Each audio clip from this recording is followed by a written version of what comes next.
কারা যেন বলেছিল যে বিজেপি সরকার নাকি বড় লোকের সরকার, তাদেরকে আজ দেখাতে চাই যে এই দুদিন আগে শ্রীমতী অগ্নিমিত্রা পাল যে পরিবারটিকে ফুটপাত থেকে সরিয়ে দিয়েছে রাগী মাথায়, সেই পরিবারটিকে আমাদের মুখ্যমন্ত্রী শুভেন্দু অধিকারী থাকার বন্দোবস্ত করে দিয়েছে। এইবারে তোমরা বলবে যে তাহলে শ্রীমতী অগ্নিমিত্রা পাল কেন এই কাজটি করলো, একজন গরিব দুঃখিনী মায়ের ওপর এই ব্যবহারটা তিনি কেন করলো?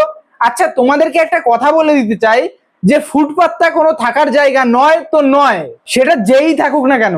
সেই কারণেই কিন্তু আমাদের মুখ্যমন্ত্রী শুভেন্দু অধিকারী নিজে পদক্ষেপ নিয়ে তাদেরকে থাকার বন্দোবস্ত করে দিয়েছে, এবং যেই সমস্ত পার্টির লোকজন নাম কামানোর জন্য তারপর থেকে ওই পরিবারটার কাছে সাহায্য করতে গেছিল, তাদের সবার মুখে চুনকালি মাখিয়ে দিয়েছে।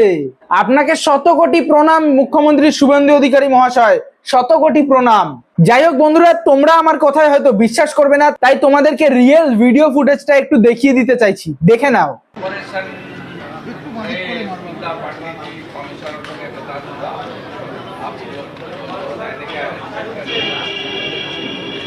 বললেন যে আমার ভরসা মুখ্যমন্ত্রীকে, বিজেপিকে।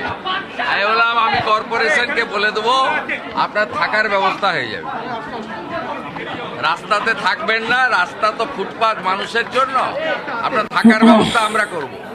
বলছি নিন্দুকেরা, এবার একটু পারলে এই ভিডিওটা ভাইরাল করো। গতকাল অবধি তো তোমরা সেই ভিডিওটা ভাইরাল করে এসেছো যেখানে শ্রীমতী অগ্নিমিত্রা পাল সেই পরিবারটিকে বলছিল এটা ফুটপাত, কোনো দুধ গরম করার জায়গা নয়। সত্যিটাকে সত্যি বলার জন্য যে ভিডিওটা তোমরা ভাইরাল করেছো, এবার এই ভিডিওটা সাহস থাকলে ভাইরাল করো যেখানে মুখ্যমন্ত্রী শুভেন্দু অধিকারী সেই পরিবারটার পাশে দাঁড়িয়েছে। তা তোমাদের সাহস নেই, তা কেন করবে? তোমাদের তো চাই শুধু ফেম, তোমাদের চাই নাম কামানো, তোমাদের চাই টিআরপি। তোমরা আসলে সেই পরিবারটার সাহায্য করতে কোনোদিনই যাওনি। তোমরা গেছিলা যাতে তোমাদের পার্টির নাম একটু উজ্জ্বল হয় গোটা সমাজের সামনে, সেই কারণে, সেই পরিবারটার সাহায্য করতে নয়। কিন্তু দেখো চুপিসারে আমাদের মুখ্যমন্ত্রী শুভেন্দু অধিকারী কিন্তু ঠিক ব্যবস্থা করে দিয়েছে। যাই হোক, ভিডিও শেষে আমি আবারও একবার বলতে চাই যে মুখ্যমন্ত্রী শুভেন্দু অধিকারী মহাশয়, আপনাকে শত কোটি প্রণাম, এবং প্রতিটা ভাই বোনদের বলছি জয় জয় শ্রীরাম। সবাই একটু পারলে ভিডিওটা শেয়ার করে প্রতিটা মানুষকে দেখার সুযোগ করে দিও। টাটা।